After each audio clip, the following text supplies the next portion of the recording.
are going to be ending the day talking about reality versus fantasy. So, panelists, go ahead and introduce yourselves and tell us what you write. Start time.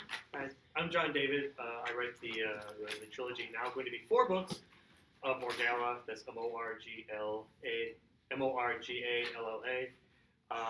I'm going to be published through Opal Moon Press. They've accepted me, and I just recently finished a prequel to that, so it's pretty cool, pretty exciting. It's modern day science fiction fantasy, so I guess that's why I'm part of this. Cool.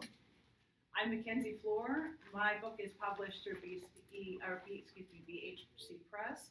It is the first of 5 books, and it is a YA fantasy, so that's kind of like David up here. That's why I have Jon up here.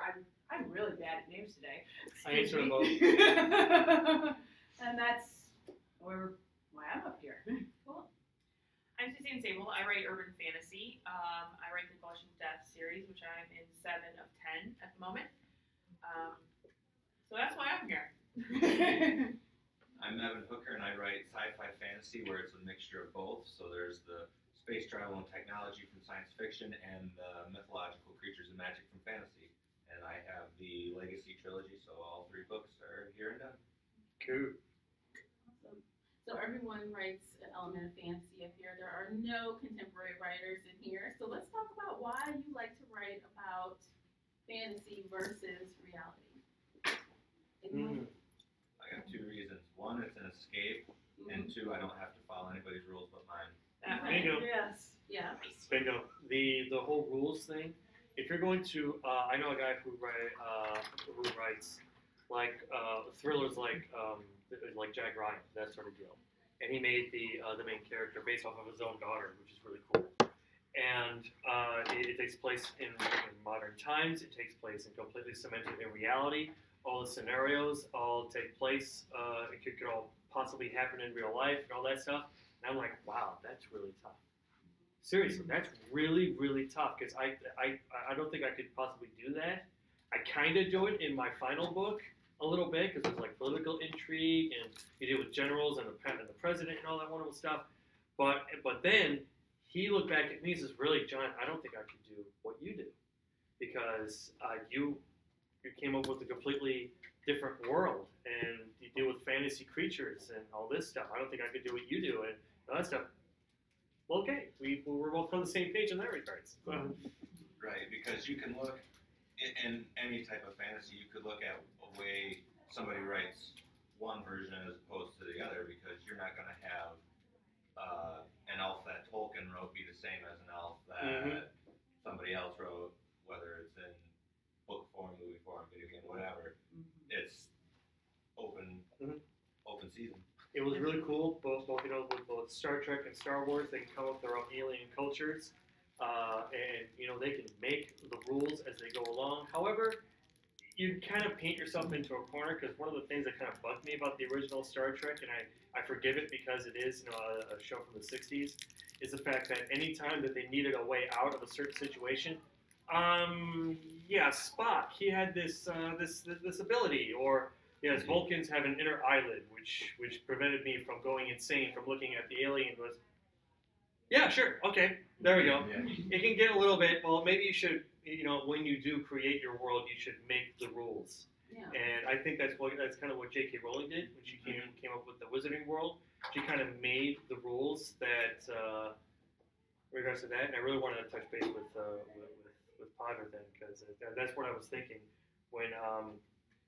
Location characters allow us to escape, that sort of deal. Because I think that's what really she went through and how she was able to draw in readers is the fact that there's our world, there's the Wizarding world, there's that barrier between it, and the way that drew in readers that normally wouldn't read that sort of thing is because there was the non-Wizarding world, the Muggle world, going into the Wizarding world. Yeah, I can agree with that. My book also pulls a little bit of elements of Rowling, which is one of the reasons that Harry Potter fans I'm targeting them along with Doctor Who fans. My book is, you could call it a perfect mesh of the 2. I actually use my influence from Ireland to create my world, and when someone looks at the map, they can kind of see where I've taken Europe but made it my own. And like Harry Potter, I have my own elements such as there's the Kingdom of Araceli, which are for wizard people only, but there's a catch. They're not born with their powers unless they are born in Araceli, and not only are they not born with their powers, they have to go through the rite of wands in order to earn those powers. So even if they're born a wizard, that doesn't necessarily mean they're going to end up as a wizard. I think the fantasy in and of itself lends to a suspension of your everyday world, right? So like picking it up, you know it's not going to be normal. The expectation that you're going to meet every kind of known threshold or benchmark that you understand in the real world is not going to exist. So you have a little more leeway to break those rules, to make your own rules, and to really explore not only the world, but what normal people would do in those worlds and how they would react to different situations. So I think that's really fun. That's a good part of it. However, like I said, I think it's important that if you are creating that you do set up those rules and kind That's a given. of stick to them. That's a given. George Lucas had the opportunity to say to list all the powers of a Jedi. Okay, a Jedi can do this, this, this, and this. Back in '77, he could easily just make up all those rules. Now it's canon. If somebody were to immediately come up with a hidden ability of a Jedi, we would all kind of roll our eyes. Oh, come on, that's bullcrap. Yes. But it could have evolved over time. I mean, when you talk about a franchise that runs for a long time, there are ways you can do it. I mean, maybe Star Wars is not one of them, but well, the X-Men. I mean, the movies of the X-Men, which I have to admit I was not a big fan of them in the comic book, but there's a different take on every one of the movies. In fact, I just rewatched X-Men Origins Wolverine. Okay, and at the end of that, well, because I needed a break from what I was doing, and I had it running in the background. Kidding? Okay, go on. 90% of it was I didn't pay. But the last scene when all these mutants are escaping and the helicopter lands, and there's Xavier, whatever his name Charles is. Xavier. Yeah, Charles Xavier, walking out of the helicopter. Yeah. Now I'm like, shit, what's going on here? Time He's in frame a and wheelchair. Yeah. I mean, is he projecting an image? I mean, it wasn't explained other than it's a different take on the raise a character. question for you, right? Yeah. And I like those kind of series too. I think that's one way that creators and franchisers can leave themselves not paint themselves into a corner. Is when you have that premise that different people have different abilities, and this one can do this, and that one can do that, and we don't know what that one can do, and maybe tomorrow I'll think of something different, and it leaves you.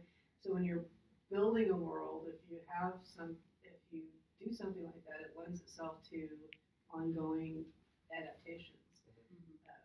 But sometimes your readers can get. I don't know. I like that as a reader. So, but it doesn't fit every kind of premise. Speaking of that, do you think that not having such stringent rules when you start a series will let you have more flexibility and do you maybe consider that when you're setting up the rules? Indeed. But you gotta be careful that again you don't paint yourself into a corner. You may have a plot hole further on down the road. That hey, wait a minute, you said back in book 1, that this happened. There could be some logical elements to it that just doesn't make sense. Or you could be J.R. Ward and put a literal Deus Ex Machina in your book as a character that can overcome any and all of the rules that you create. Okay, a wizard did it. That was Yeah, you really don't want to use magic as just for a wizard as an excuse. Yeah. At the same time, going back to the previous question, even if we look at the series Doctor Who, that show has been around for over 50 years. In what's just happened now, the next Doctor is going to be a woman for the very first time, and that has caused chaos in that fandom, which is ridiculous. The Doctor Who by their own rules. Yes, by their own rules, because back in the 1980s when Peter Davison was going to be the 5th Doctor, before he was cast as the 5th Doctor, Tom Baker was still the Doctor. At that time, they wanted a woman, but it was too controversial and negotiations fell through, so we had Peter Davison. And now the first time we got Jodie Whittaker is going to become the first female doctor. It's just, but that's a rule that's changed. Now that it's possible. Well, rules can change when society changes. Yes. But sci-fi and fantasy does both tend to change the rules of the real world. Or vice versa. That's by Yes. definition. Well, I mean, okay, Star Trek, the original series, Mm-hmm. Kirk and Uhura, arguably the first interracial kiss on TV. Mm-hmm. Okay, Deep Space Nine, the first black captain in the Star Trek franchise. Voyager, the first female captain. Okay, I mean, at the time that happened, that was verboten. Right. Did not happen in the real world. Exactly. Well, you did have starships in the real world. Right, I think right. there are female captains in the military, and there are But black not officers. not And there but were there- female not leads when in TV shows before Voyager. that. Yeah. I don't know. Yeah. Like I mean, I don't know. there were I- entire I- shows, Cagney and Lacey. Voyager for is- I mean, Yeah. so I mean, Julia. Very Sure, early. but Buffy, we're yes. talking about in Buffy. command of a ship. Okay. Okay. But you see, Star Trek fans were almost expecting that. They were absolutely Yeah. cool with that because Star Trek fans didn't know precisely what to expect. Yeah. When you take a look at the original series, it was a big freaking deal that they had Nichelle Nichols on the show as, wow, she wears a uniform? Sure, she's not in command of the ship, but she wears a uniform. That was a big freaking deal.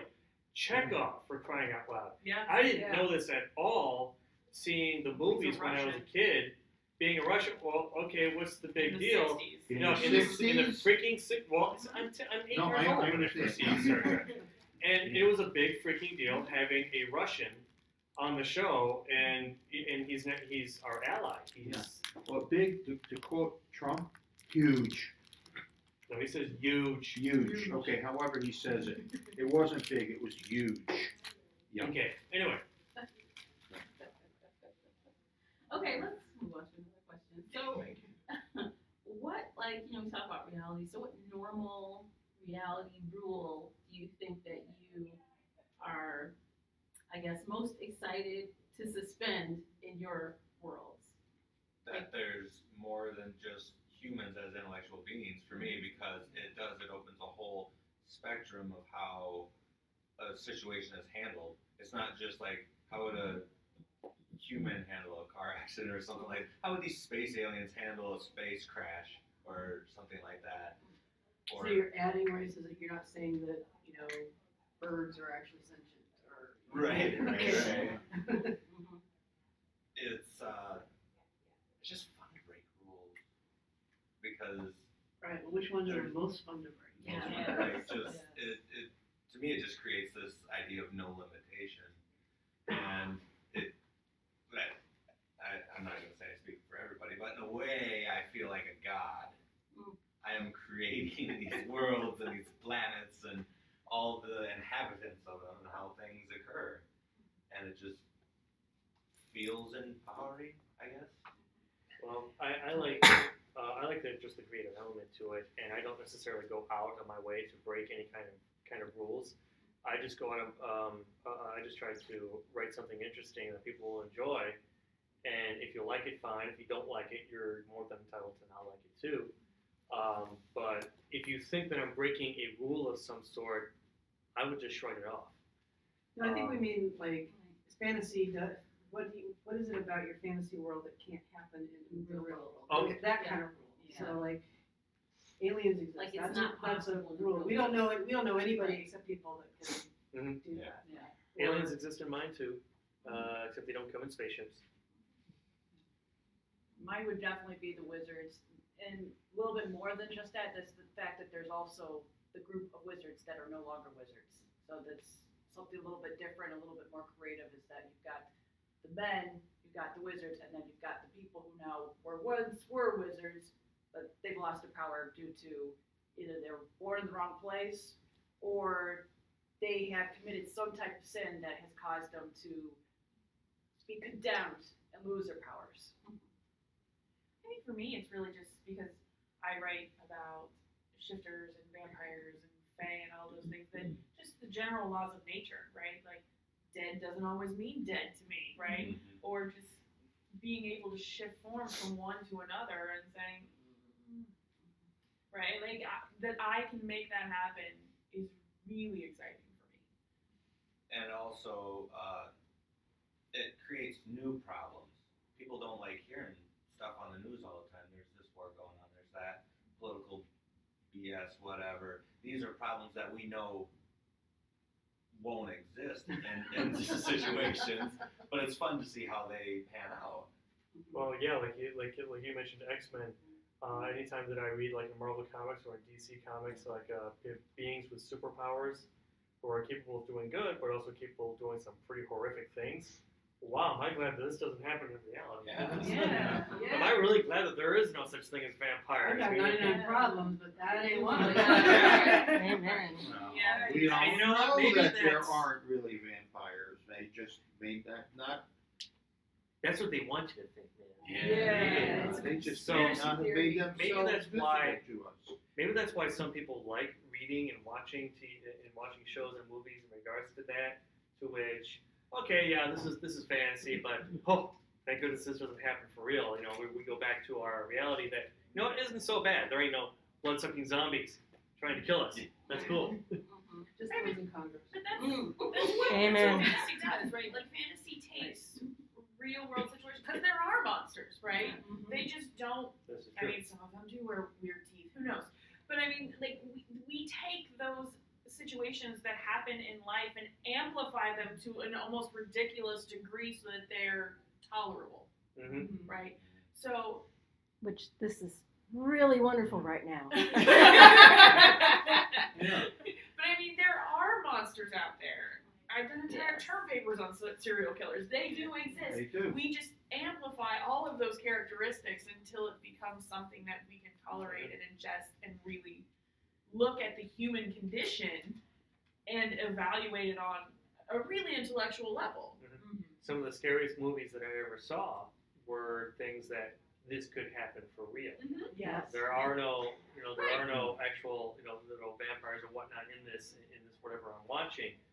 But it's a guy with a gun, Right. and That's the X-Men, Yep. right? The Purge. mutants are not the monsters. Right. Yeah. Nope. Yeah, but it's not. I mean, look at some that there was only one little thing that happened that could have led to an apocalyptic event. Okay, like I read the book and then watched both the first movie and then when it was remade later, a failsafe. You know what the story is about, right? No? There's an accident that happens. There's an electronic component fails in the Pentagon or wherever, and it sends a message out to the bombers. We don't have them circling the Soviet Union now like we used to. And one squadron of bombers gets a message at, oh, okay, yeah, we got an order to go nuke Moscow. And by the time we figure out that this message was sent, they've passed the point where the president can verbally recall them. And then the rest of the movie is about they're trying to recall and what the upshot is. Pretty fast movie. Sorry? It seems like it'd be a pretty fast movie. Yeah. Like 5 minutes. No, it was a really a good movie, and if you grew up in that time period, it was, oh shit. I mean, one capacitor burns out on one computer, and we're into a nuclear apocalypse. well, I'd like to point out that fiction can really affect reality in a good way. If something like that, if somebody high up did see that and was concerned, that couldn't happen for real, could it? Let's check that out. Right. Maybe we should possibly make sure that it couldn't. So, and it was great. Henry Fonda played the president, and I can't remember his name. He went on to play J.R. Ewing. Played Larry the Hagman. translator, and Dom DeLuise in a very early dramatic role. Yeah, I mean, Trying to picture this. yeah, this was in the early '60s, And it was, Yeah. oh my God, could this really happen? So I have a curious question.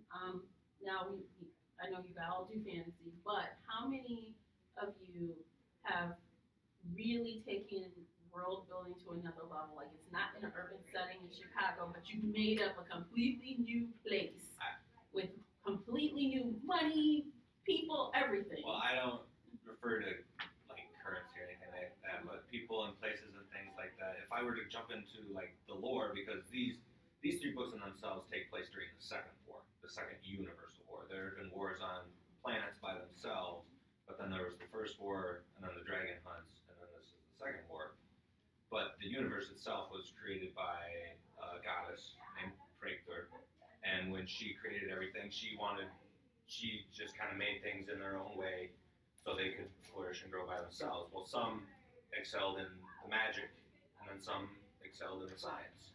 But then it got to the point where they just stopped excelling, so the goddess created portals where they could just instantly traverse from planet to planet, and they started taking elements from each other, and then that excelled all of their thinking. But then races started getting jealous, and all this happened, and that's what led to the First War.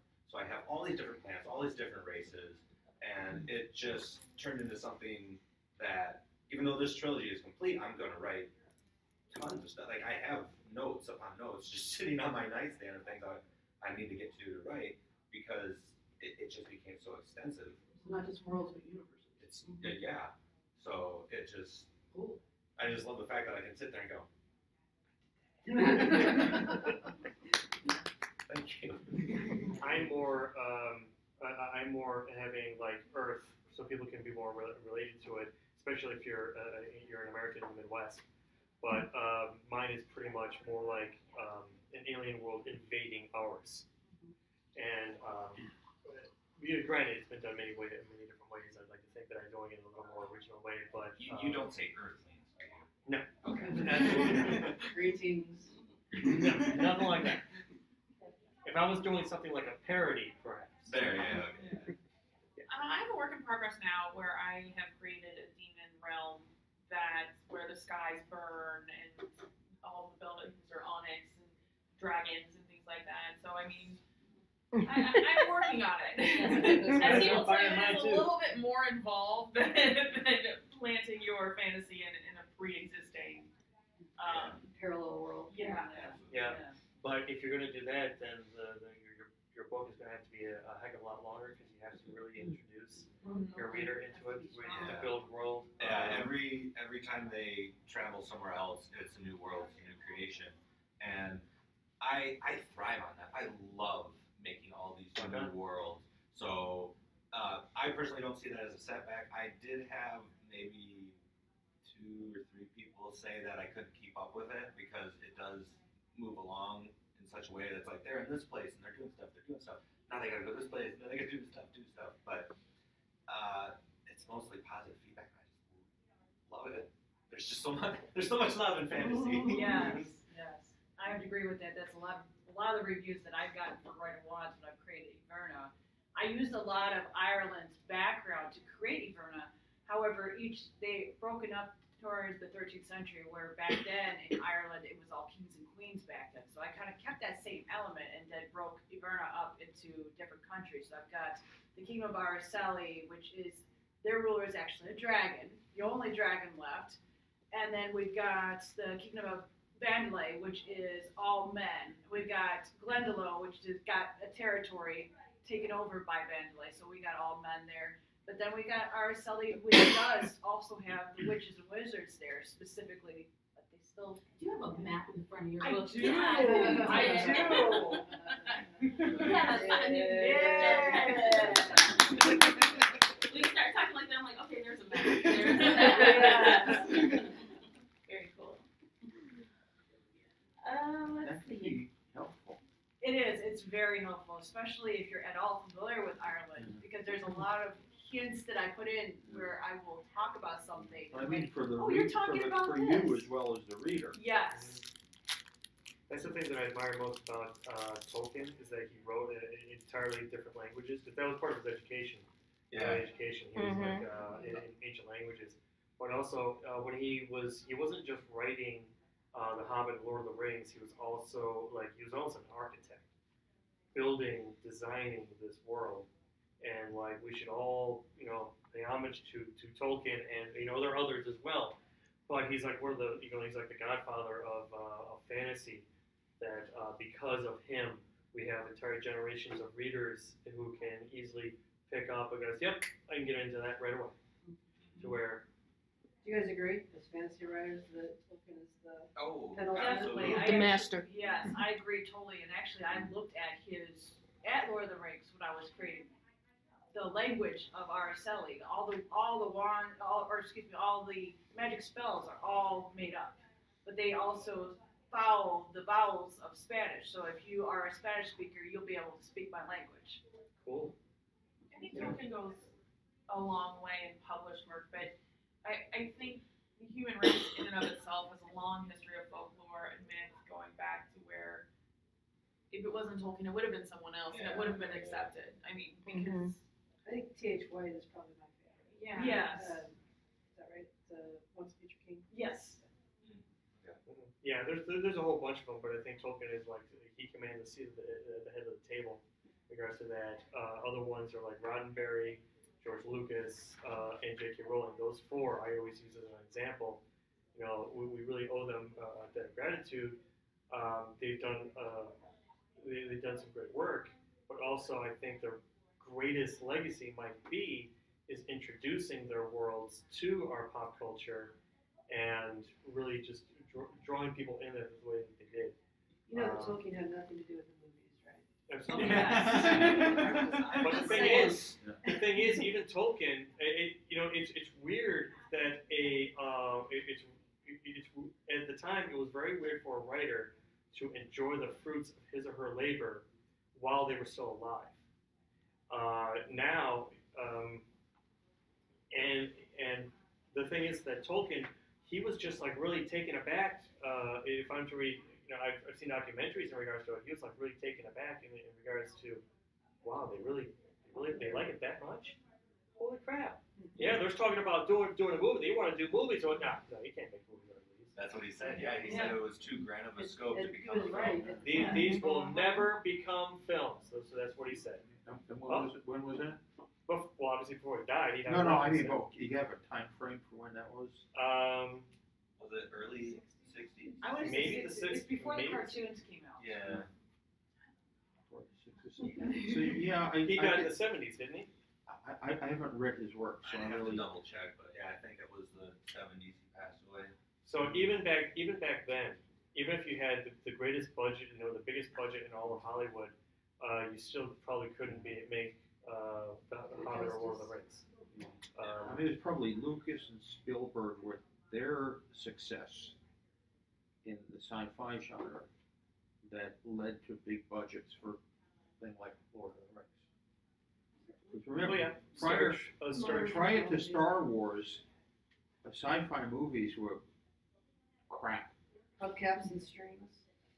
Yeah, Low budget. pretty much. It was Star Wars proved that that you can spend a bunch of money and make a bunch of money. So. Yeah, in fact, with Star Trek, that was the first movie that was the TV show that was canceled and brought back by fans. Mm-hmm. Yeah, it was canceled at the end of the first season, and there were and this was pre-internet, pre-email, pre-Twitter. Right. There was just strictly letter writing and phone calls, and then Paramount says, "Shit, we better not cancel this." Okay. Well, speaking of famous people, if you could live in any famous author's world that's not yours, or maybe not so famous, just not one that's not yours, Mm-hmm. which would you choose to? Middle-earth. Definitely. Sci-fi or fantasy? Yes, or fantasy. I would go sci-fi.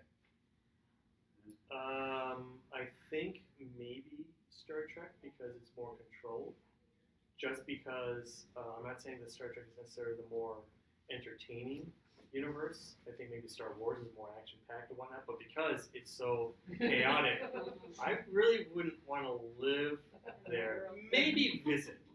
And really depending on what type Orderly, right? yeah, a little more orderly. I really wouldn't want to deal with an empire or whatnot. It makes for great storytelling, maybe not visiting. Interesting time. Wait, But- am I in the Empire? Because that might make a difference. Choose. There we go. I could do that arm range to protect you. Okay, that's. But I think maybe Star Trek if I had to pick one because it seems like Star Trek is almost like a fantasy world for crying out loud, where nothing bad ever happens and stuff like that. Unless you're the red shirted dude. Yeah. Yeah. Just don't wear red. Hello. There you go. But apparently, Earth is a utopia. That there's no war, disease, or pollution, and all that wonderful jazz, and everyone's healthy and happy and all that. It's a little maybe a tad far-fetched in my opinion, but hey, I wouldn't mind if it really happened. Well, I honestly don't know. Like, all of the stuff I love to read seem really horrible to live there. Yeah. maybe visit, maybe be a reporter. And Maybe, get a story, no, like, get it extracted immediately. I was thinking I would love to live in Alona Andrews' world for a little bit, but then I was like, God, that would just suck so much. Like, when you think about Especially when every day, technology fell. Right? Oh, Somebody, man. this question was brought up at another con, and somebody brought up, I want to go live at Pan Am. Really? Why would you No, want why to would you live live there? You just want to go die? Okay, yeah. The thing is, okay. First off, if you're under the age of 25, basically, you could go off to die for something. Also, the fact that all the other districts served the capital, and if you live in the capital, you're a bloated ass, and it's. You starving everywhere else. I've been called that anyway, so I mean, I think it works for me.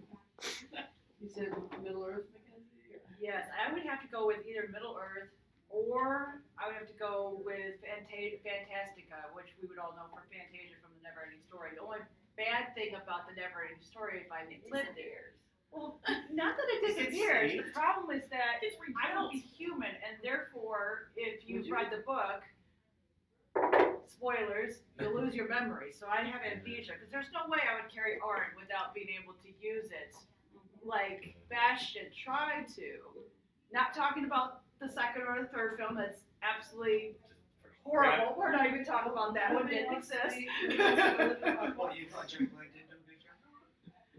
It wasn't the stairs move, man. I mean, I have trouble walking on flat carpet. You want me to be in a castle where the stairs move? I'm dead. Let's just end. No Stephen King books, no. Actually, you know what? Hell no. It's not necessarily an author, but the world of Azeroth, because I'm a huge fan of World of Oh. Warcraft. So it just how I don't know, everything to me there is so beautiful. Even the enemies are beautifully portrayed in such a way Mhm. that it just makes you want to see more. So Okay, good answer. Well, this is kind of a little bit off, but I think all of us probably are fantasy readers in here. But if you had someone that I only read contemporary, I will not read fantasy. What book would you tell them that would be like their entryway drug to fantasy? Ooh, that good would say, question. this would turn someone who is I'm only contemporary reader. I liked Sarah Douglas, The Wayfarer Redemption. Ooh. And I have plenty of books in that series, but I still haven't finished them all. But yeah, just I don't know, that one. First off, the cover drew me in. It was a beautiful cover, but the way she wrote just maybe it did. It's one of those things that kind of made you feel like you were there. You didn't have to question what was going on. You knew what was in the room and who was thinking what. It wasn't really up for question. It was a little more relatable. And that's, even though it is fantasy, that's still what you're looking for. You're looking for something relatable. I think honestly I would go with Juliet Norley. Oh, Like, her stuff is just so beautifully written. It's a lovely read. And it's easy, it's engaging, and it's enough folklore to it's not an oppressive fantasy, right? It's not beating you down with its magic. thought it was pretty dense. It's dense, like dense Like the reads. Seven Swans. Yeah, like they're dense reads. They're big books, but they flow in a way that doesn't make it feel like it's a hindrance.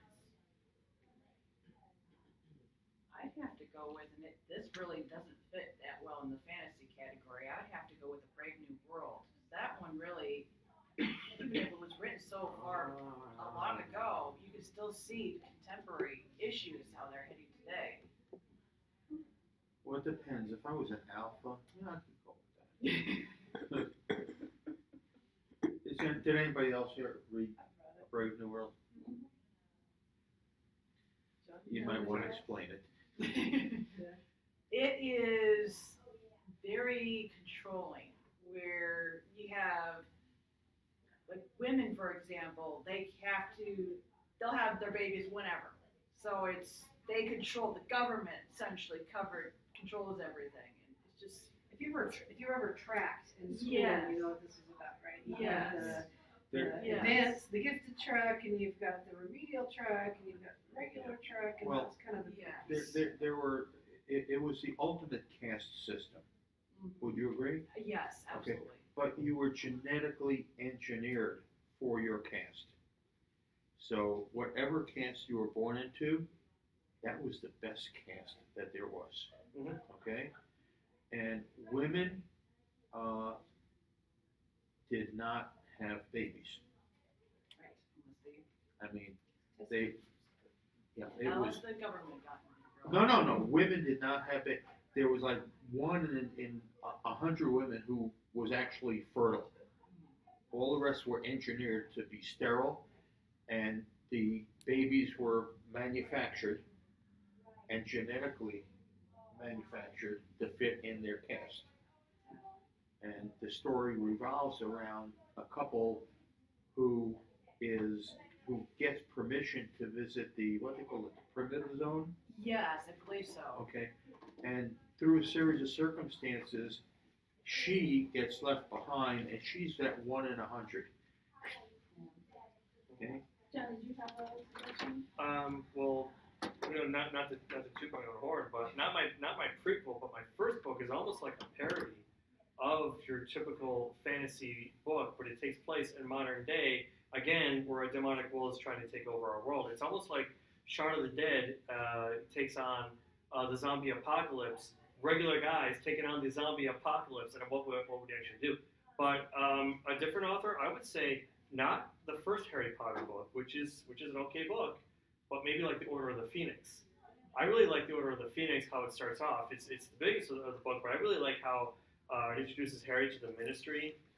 He really finds out a little bit more on how the Wizarding world works in the interior, and I don't think they would be really lost at all, even if they were to, even if they had never heard of Harry Potter before. So there's that. I'd say the Order of the Phoenix. I like all the ones that you guys mentioned. I've read them all, but I don't know that they'd be a great entryway to somebody that was resistant to fantasy. Perhaps we should introduce them to a movie What first. about, do you know Tithe by Holly Black? I know Holly Black, but I haven't read that one. It's a fae story, basically a girl that doesn't realize she's a fae, and then, oh, hey, guess what? But it's a good way of, kind of like how it goes with Harry Potter, like, she doesn't realize this is happening, and then she's introduced into a whole bunch of, I think there are a lot of authors out there that write both, and if you find out what the person likes, I don't know. So this is I've read lots of different genres. I've read fantasy for years, but I was very resistant to vampire romances even when they were super popular, and I was like, God, it's the stupidest thing. It's I the won't tell Sarah, stupidest don't thing. worry. I won't. Well, we've had the talk, but Nora Roberts started writing these paranormal trilogies, and she'd written many, many trilogies that were contemporary, and I loved them. And I looked at it, and I'm like, vampires, really, Nora? Really? It's Nora, I'm gonna read it. And it was a light read. It wasn't anywhere near as beautiful as Marillier or Sarah Douglas, or as like intellectually cogent as Huxley, but it's what I liked, and I already liked something, and it framed up a new field for me in a way that I could already consume it. So I would probably suggest something like that. That's really a quick read. There's not a lot of Maybe urban fantasy or something. yeah. Definitely not my books. No. No, there's no way I could give this to somebody that's like, I'm not sure. I'm just This being is honest. I'm good. fully honest. Yeah. Have you read the oh shit, I can't remember. I'll catch you later. Oh, okay. When it comes back. Yeah. All right. I was actually surprised with my book. I've had multiple people who said they absolutely can't stand fantasy, and they read my book, and they said they loved it. I'm like, but you don't like fantasy? No, I absolutely despise fantasy, but I loved your book. Okay. So I was just like, okay. And then you had the opposite effect too, where people who love fantasy also loved your book. Of course, yes, Cool. absolutely. But no, ironically, it's been more sci-fi fans that liked it than fantasy. So Okay, well, go figure. explain to me, if you could, the differences of how you would define sci-fi and fantasy. How To me, science fiction is more of the technological aspect.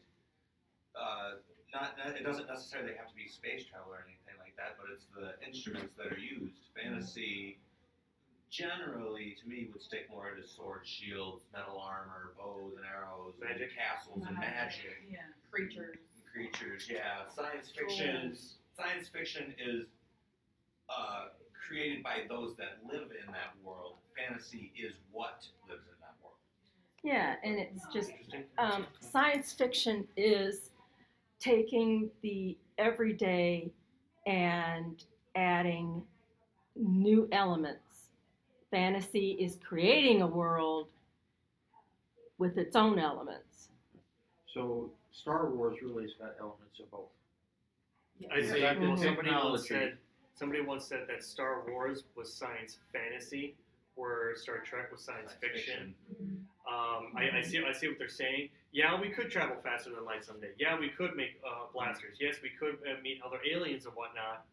But you know, the whole element of the Force, that makes it kind of fantasy. Okay, that doesn't exist for It's just real. midichlorians. And the difference really is like there isn't really a whole lot of talk in Star Wars about the actual science behind what's happening. That is correct. Right? Star Trek has that, right? Techno battle. Yeah, Yeah. they have a lot of techno battle. Yeah. That's really where the difference is. Where Star Wars is a fantasy. Science And fiction science- is technologically plausible. Correct. Yeah. Yes. Correct. Well, there's a lot of elements of science that there's a lot of things that used to be science fiction that are now fact. Right. Correct. I mean, you take a look at some of the stuff that they had read. that watch, and now people There you got, go. Yeah. there's your Google Watch or Flip whatever. phone. Just one of many elements, and I Submarine. guess that's why so many people are so I looking don't know why that was the first one to come to my mind.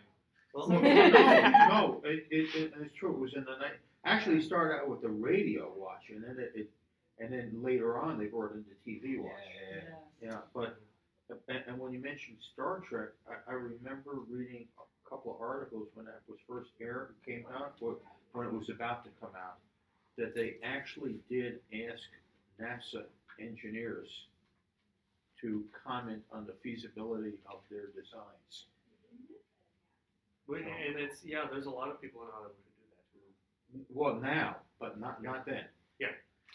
But Star Trek is also social fiction. I felt too. Mm-hmm. Speculative. Yes. Well, yeah, there's more freedom to explore social issues when you set it particularly in a future Mhm. time. Remember, there was one episode where they had the two aliens, and one was white on the right side and black on the left side, and the other was black on the left side and white on the right side, and the whole crew was saying, "What the hell's the difference? You're both half white, half black." "Oh, no, he's on the right side, he's on the left." And then they blew up their world over that. Well, speculative fiction is something else, right? That's where you take a social condition and you speculate where we're going, and usually it's futuristic because the idea is you take a trend that you see and you project it, like Aldous Huxley, like those guys. My names are going away now. I need a beer, but.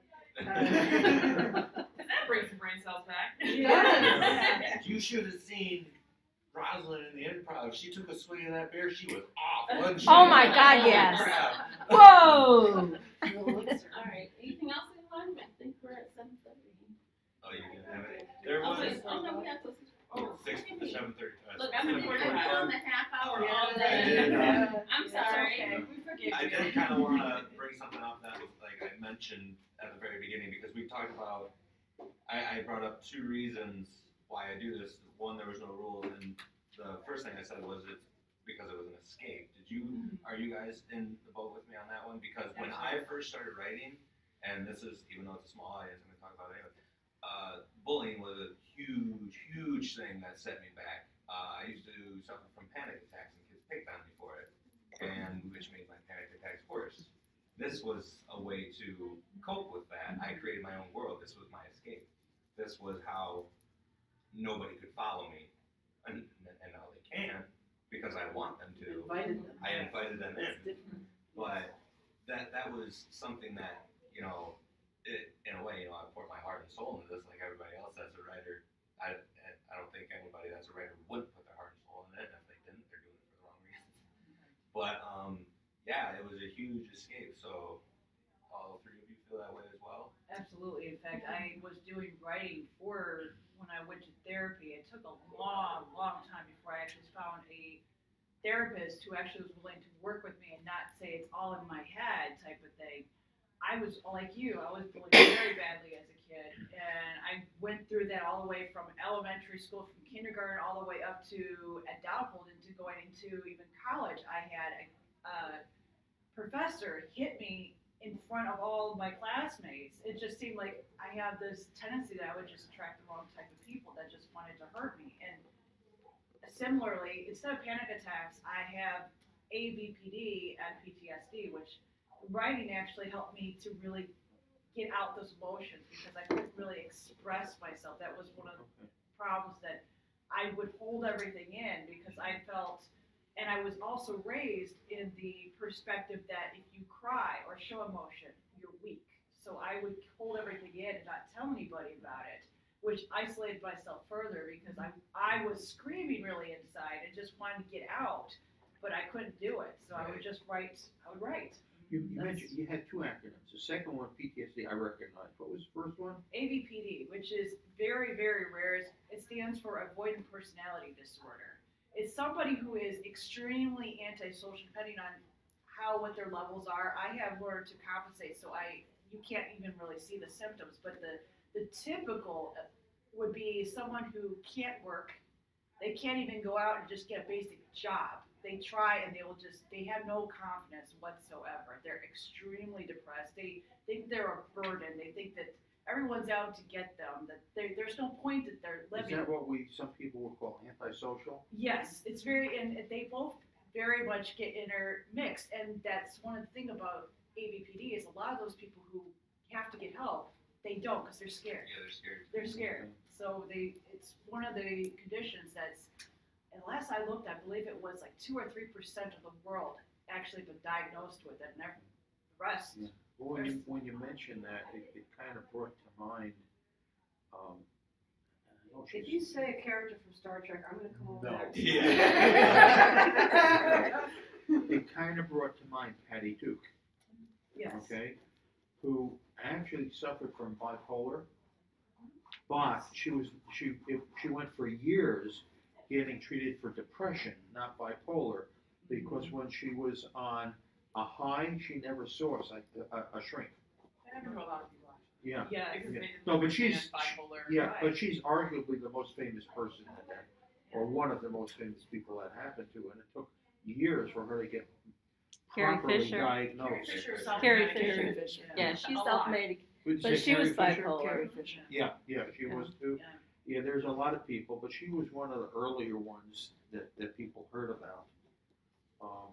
Yeah, there's and actually I got on a kick on that a while back, and I was amazed at the number of famous, successful people who are being treated for either depression or bipolar. I think sometimes that kind of illness comes with an enormous amount of creativity. It does. Mhm. There is a correlation. I've researched that too. Yes. There is a correlation between creativity and depression, and between intelligent, high intelligence, and depression. Yes.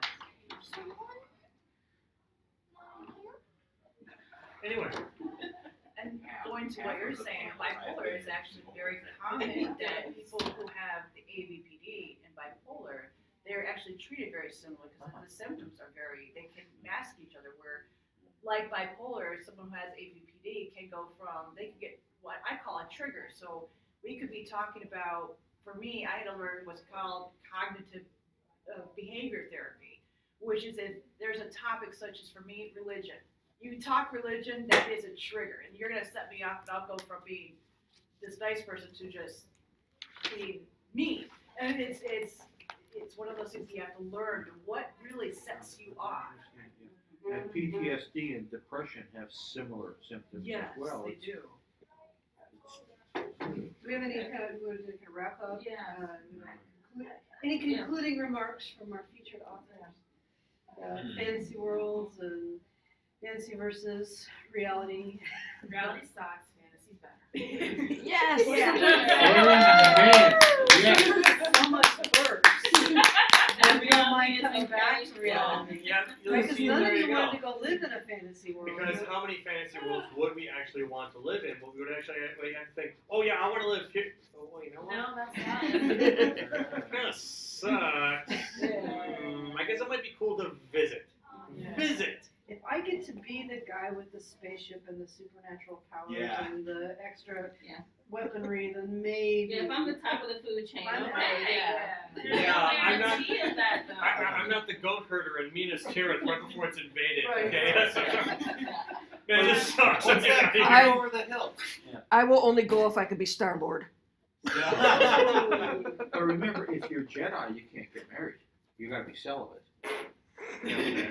Well, no They're one wants to do theoretically. that.